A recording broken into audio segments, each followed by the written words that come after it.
رکھنا. دین کی راہ میں کسی بھی سچی کوشش کو جہاد کہا جائے گا. کوئی بھی جو جینوئن اسٹرگل ہے آپ کی اللہ کے دین کی خاطر، وہ سب جہاد شمار ہوتی ہے. جہاد کی ایک اور قسم ہے جس کا دوسرا نام قتال ہے، یعنی اللہ کے حکموں کی پیروی کرتے ہوئے دشمن سے لڑنا. یہ جہاد جارحیت کے مقابلے میں، جارحیت سے مراد ہوتی ہے جب دشمن آپ کو اٹیک کرے، اپنے بچاؤ کے لیے ہوتا ہے. جہاد کا لفظی مطلب جنگ نہیں، یعنی بعض لوگ جہاد کا ڈائریکٹ میننگ قتال کرتے ہیں، جبکہ جہاد کا لفظ جو ہے یہ جدوجہد کے لیے استعمال ہوتا ہے. چھوٹی جدوجہد ہو یا بڑی، اپنے نفس کے ساتھ ہو یا اپنے ماحول کے ساتھ یا پھر دین کے دشمنوں کے ساتھ، تو اس کے مختلف لیول ہیں. مگر خدا کے حکموں کی پیروی میں اپنے بچاؤ کے لیے لڑنا بھی ایک کوشش کا معاملہ ہے، اس لیے اس کو بھی جہاد کہا جاتا ہے.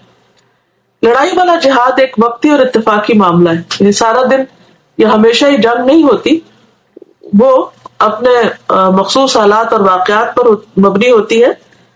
اگر کبھی واقعتاً بچاؤ کی ضرورت پیش آ جائے تو اس وقت اس نوعیت کا جہاد کیا جائے گا، اور اگر اس قسم کی شدید ضرورت پیش نہ آئے تو جنگی جہاد عملاً رکا رہے گا.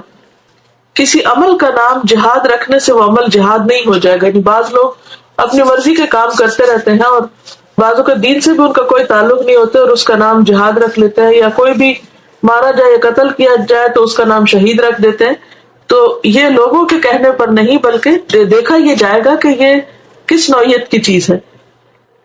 یعنی کوئی مارا گیا تو کس کاز میں مارا گیا ہے، کوئی لڑائی ہے تو کس کاز کے لیے، کیا وطن ملک ملت کے لیے یا کسی اور کاز کے لیے.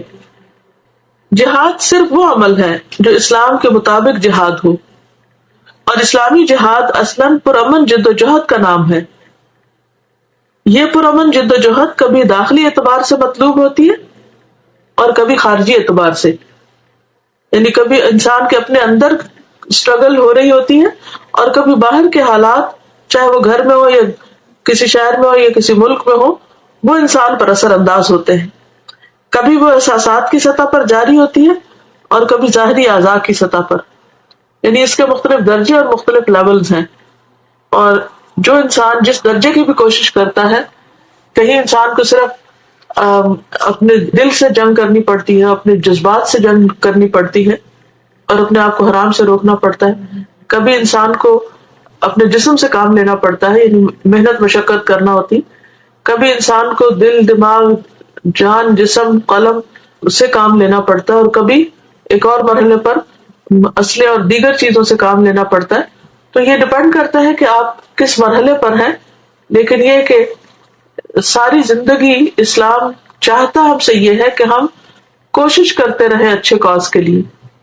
اسلام سستی کو اور بیٹھ رہنے کو اور بے ہمتی کو پسند نہیں کرتا، بلکہ یہ چاہتا ہے کہ جو بھی شخص اللہ پر ایمان رکھتا ہے اور اللہ سے محبت رکھتا ہے، پھر وہ اٹھے اور کچھ کرے.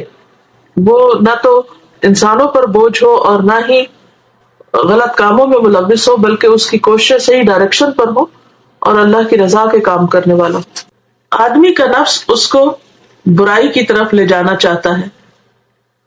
اس وقت اپنے نفس سے لڑ کر برائی سے رکنے کا نام جہاد ہے. دوست، ساتھی، سماجی دباؤ کوئی ایسا کام کرانا چاہتے ہیں جو حقیقت کے اعتبار سے صحیح نہیں. اس وقت لوگوں کے دباؤ کو قبول نہ کرنا اور اپنے درست رویے پر جمے رہنا جہاد ہے. لوگوں کو اچھی بات بتانا اور انہیں بری باتوں سے روکنا ایک مشقت والا کام ہے،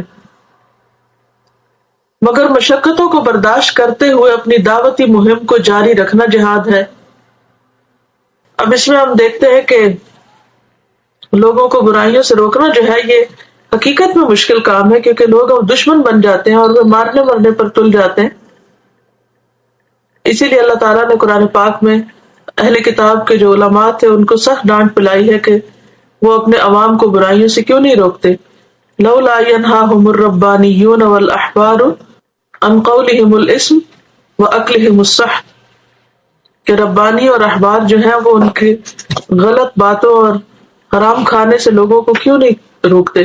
لبئس ما كانوا يصنعون، کتنا برا ہے جو وہ کرتے ہیں.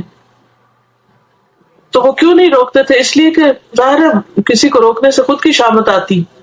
تو بعض اوقات دین کا پڑھنا اور سیکھنا جو ہے اس حد تک تو انسان کو آسانی رہتی ہے، لیکن جو ہی انسان دوسروں کو اچھی باتوں کے بارے میں بتاتا ہے اور انہیں برائیوں سے روکتا ہے تو اس کے لیے مشکل ہو جاتی. پڑوسیوں یا تعلق والوں کی طرف سے کوئی کڑوی بات سننے کو ملے یا کسی قسم کا تلخ تجربہ ہو اور آدمی کے اندر اس کی وجہ سے اشتعال آ جائے، یعنی غصہ آ جائے، مگر وہ اپنے آپ کو جوابی عمل سے روکے اور یک طرفہ طور پر لوگوں کے ساتھ خوشگوار تعلقات برقرار رکھے، تو یہ ایک جہاد ہوگا. جہاد یعنی یعنی ایسے موقع پر جبکہ حالات سازگار نہ ہو اور ماحول جو ہے وہ انسان کو موافق نہ ملے، تو قدرتی طور پر پھر انسان کے اندر ایک ڈسٹربنس ہوتی، جیسے اس وقت میرے ساتھ ہو رہی ہے. اتفاق یہ ہے کہ جس گھر میں ہم رہتے ہیں یہ گھر بک گیا اور جنہوں نے خریدا ہے وہ اس کو اسیسمنٹ کے لیے کبھی کسی کو بھیجتے ہیں، کبھی کسی اور کام کے لیے. تو ظاہر ہے کہ ان لوگوں کے اپنے ٹائمنگز ہوتے ہیں، اور اس وقت بھی بار بار شاید آپ کچھ ڈسٹریکشن سن رہے ہو تو وہ کچھ باہر کے لوگ مسلسل آ جا رہے ہیں. تو الحمدللہ میں اپنا جائزہ لے رہی تھی کہ میرے منہ سے جو الفاظ نکل رہے ہیں کیا وہ صحیح ترجمانی کر رہے ہیں اس بات کی جو میں پڑھا رہی ہوں. تو اللہ کا شکر ہے کہ میں اس امتحان میں پوری اتر رہی ہوں، لیکن میرے ساتھ آپ لوگوں کا بھی امتحان ہے کہ جب پڑھاتے پڑھاتے بیچ میں کوئی رکاوٹ آئے، آواز نہ آئے، یا پھر یہ کہ کسی بھی قسم کی کوئی ڈسٹربنس ہو، تو اس وقت ہمارا ری ایکشن کیا ہوتا ہے. یعنی سوچنے کی بات یہ کہ پھر ہم ری ایکٹ کس طرح کرتے ہیں. مثلاً اگر آپ بیچ میں کوئی آ کر آپ کو کوئی بات شروع کر دے جبکہ آپ پڑھا رہے ہوں، یا دروازہ کھلنے اور بند ہونے کا شور آ رہا ہو، تو بیک گراؤنڈ کی نوائزز جو ہیں وہ سننے والوں کو بھی ڈسٹرب کرتی ہیں. لیکن یہ ہے کہ بہرحال کچھ چیزیں آؤٹ آف کنٹرول ہوتی ہیں.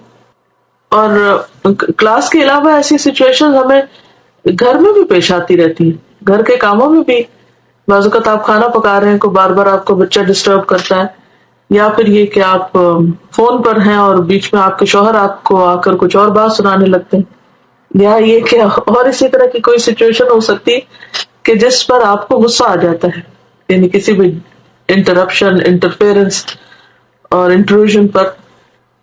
تو ایسے مواقع پر انسان اپنے آپ کو تھام کر رکھے اور جوابی عمل سے روکے اور خوشگوار تعلقات برقرار رکھے، تو یہ بھی ایک جہاد ہے. اسلام میں جو باتیں سکھائی گئی ہیں ان میں سے ایک دعا ہے. حدیث کی کتابوں میں کثرت سے دعائیں نقل کی گئی ہیں، بہت ساری دعائیں آتی ہیں. یہ دعائیں بتاتی ہیں کہ مختلف مواقع پر ایک مومن کی زبان سے کس طرح کے دعائیہ کلمات اور احساسات ظاہر ہونے چاہیے.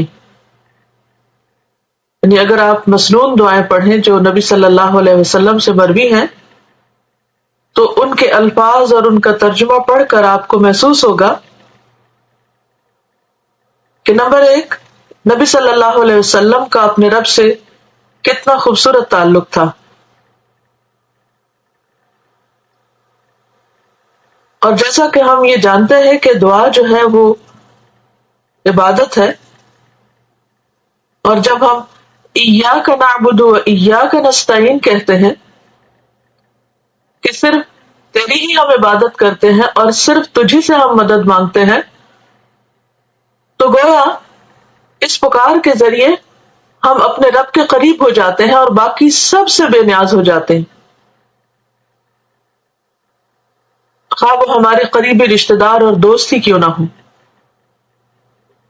ان سب سے اپنا دھیان ہٹا کر صرف اور صرف اللہ کی طرف کر لیتے ہیں، اور صرف انسانوں سے ہی نہیں بلکہ جتنی بھی مخلوق ہے اللہ کے سوا، سارے عالمین سے بے نیاز ہو کر صرف اور صرف اپنے رب کی طرف متوجہ ہو جاتے ہیں. اور یہ متوجہ ہونا جو ہے یہ صرف نماز کے اندر ہی نہیں، صرف نماز کے بعد ہی نہیں، صرف حج یا رمضان کے موقع پر ہی نہیں، بلکہ زندگی کے ہر دن میں، ہر موقع پر، خواہ خوشی کا موقع ہو یا غم کا موقع. کسی بھی کیفیت سے جب ہم گزر رہے ہیں، ذہنی، جذباتی، جسمانی، کوئی بھی کام جو ہم کر رہے ہوں، ان سب کاموں میں ہم اپنے رب کے ساتھ ایک خاص تعلق رکھتے ہیں، رب کو یاد کرتے رہتے ہیں، اور اس یاد اور اس کنیکشن کی وجہ سے ہم ہر موقع پر اس سے مدد مانگتے رہتے ہیں۔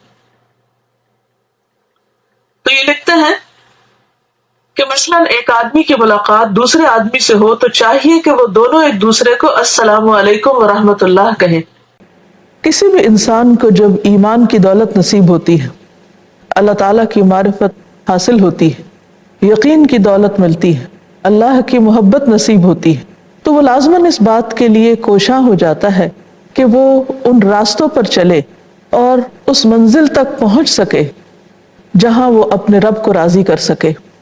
دنیا میں ہر انسان کے اندر اللہ تعالیٰ نے خیر کا جذبہ رکھا ہے، فَأَلْهَمَهَا فُجُورَهَا وَتَقْوَاهَا۔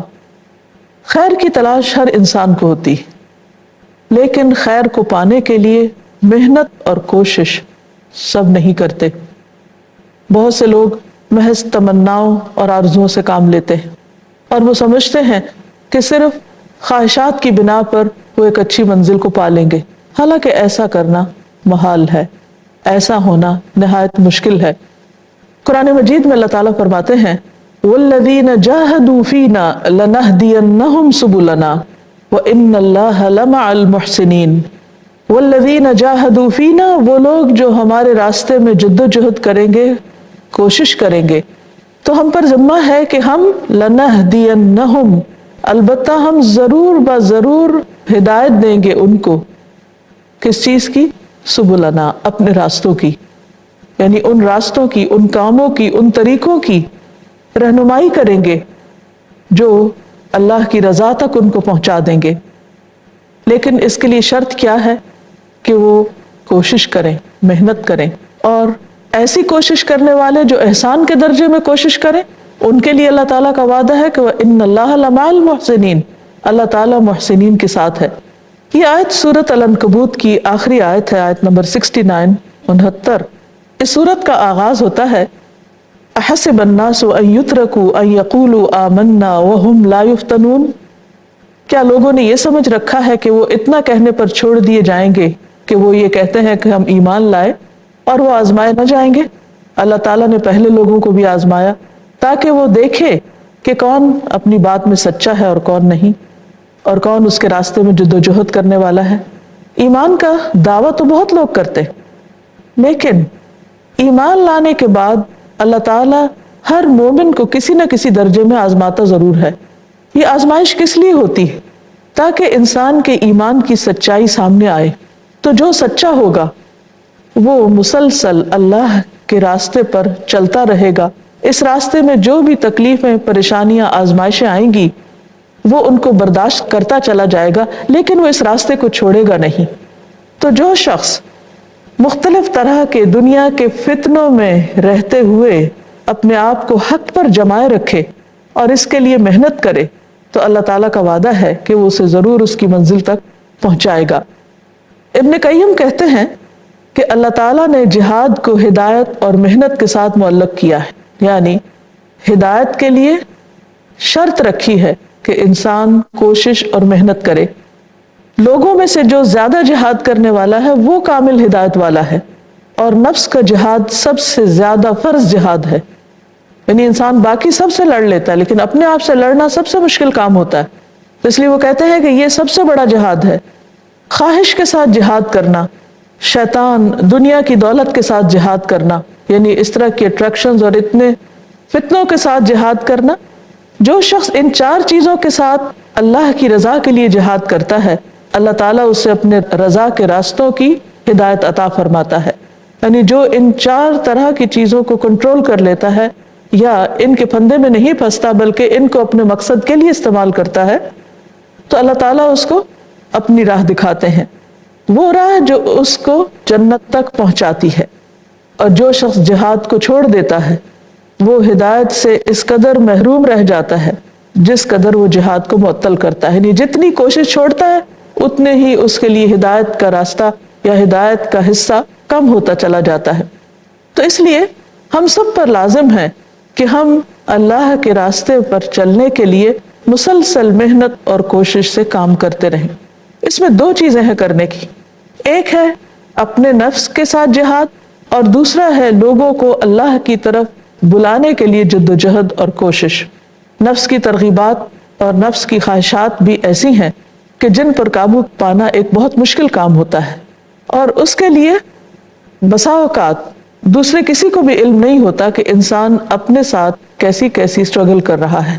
اور جہاد کا لفظ بھی قابل غور ہے کہ جس میں بہت بڑی کوشش درکار ہوتی ہے، یعنی جہاد صرف کوشش نہیں بلکہ بڑی کوشش کا نام ہے کہ انسان اپنی کمزوریوں پر اور اپنے نفس کی پھسلن اور خواہشات پر قابو پانے کے لیے، یعنی ایسی خواہشات جو اس کے اللہ کے راستے میں رکاوٹ بنتی ہیں، ان پر قابو پانے کے لیے سخت محنت سے کام لے، اخلاص سے کام لے، سچائی سے کام لے، کیونکہ یہ اس کا اور اللہ کا معاملہ ہے، اور دوسرا کوئی بھی نہیں جانتا کہ انسان کے دل میں کیا وسوسے اٹھ رہے ہیں یا انسان کی نیت کس موقع پر کہاں سے پھسل گئی ہے، یہ صرف اللہ کو معلوم ہے۔ ایسے میں انسان کے لیے بہت ضروری ہے کہ وہ حق کو پانے کے لیے، حق پر استقامت کے لیے اور مرتے دم تک صحیح راستے پر رہنے کے لیے مسلسل کوشش کرتا رہے، مسلسل محنت سے کام لیتا رہے تاکہ وہ اپنی منزل تک پہنچ سکے۔ ہم دیکھتے ہیں کہ جتنے بھی لوگ تاریخ میں کامیاب قرار پائے، جن کا ذکر اللہ سبحانہ وتعالیٰ نے قرآن مجید میں کیا، ان سب نے مسلسل محنت اور کوشش کی۔ آدم علیہ السلام سے آپ دیکھیے کہ آدم علیہ السلام نے کس طرح اللہ تعالیٰ سے دعائیں کی اور کس طرح وہ محنت کرتے رہے اپنے رب کی رضا پانے کے لیے۔ پھر اسی طرح نوح علیہ السلام نے 950 سال تک لوگوں کو اللہ کے راستے کی طرف بلایا، کیونکہ اپنے نفس کے ساتھ جہاد کے بعد دوسری چیز لوگوں کو اللہ کے راستے کی طرف بلانا، اس کے لیے محنت اور کوشش درکار ہوتی ہے، یعنی دعوت اللہ، کیونکہ انسان اکیلا اس راستے پر قائم نہیں رہ سکتا جب تک اس کے ساتھ اور لوگ بھی اس راستے پر نہ ہوں۔ تو ہم دیکھتے کہ پیغمبروں نے مسلسل لوگوں کو اللہ کے راستے کی طرف بلایا اور اس کے لیے سخت تکلیفیں، محنت اور مشقت برداشت کی۔ اسماعیل علیہ السلام کس طرح انہوں نے اپنے آپ کو ذبح ہونے کے لیے پیش کر دیا، یوسف علیہ السلام نے کتنی مشقتیں اٹھائی، اور نبی صلی اللہ علیہ وسلم کی تکلیفوں اور مشقتوں کا تو اندازہ ہی نہیں کیا جا سکتا، کیونکہ دنیا میں سب سے زیادہ جس سے اللہ تعالیٰ محبت کرتا ہے اس پر اتنی ہی زیادہ مشکلات آتی ہیں، لیکن ان سب مشکلات میں وہ ثابت قدم رہے اور اپنے مقصد سے نہیں ہٹے۔ یہی اس آیت کا مطلوب ہے کہ والذین جاہدوا فینا لنہدینہم سبلنا، راستہ اس کو ملے گا، ہدایت اس کو ملے گی، منزل اس کو ملے گی جو محنت کرے گا، کوشش کرے گا، اپنے ساتھ بھی اور لوگوں کے ساتھ بھی، اپنے علاوہ دوسروں کے اخلاق سنوارنے اور ان کے عقائد درست کرنے اور انہیں سیدھے راستے پر قائم رکھنے، جن میں سب سے پہلے اپنا ہی خاندان آتا ہے، اپنے ہی بچے، اپنے ہی رشتہ دار آتے ہیں۔ یہ انسان کے لیے نہایت مشقت طلب کام ہے، اور انسان کی ان کوششوں کا مرکز و محور صرف خاندان ہی نہیں بلکہ باقی لوگ بھی ہیں، اور اس دائرے میں تمام انسانیت شامل ہو جاتی ہے، اور اس کام کو کرنے والوں کے لیے پھر بہترین اجر بھی ہے۔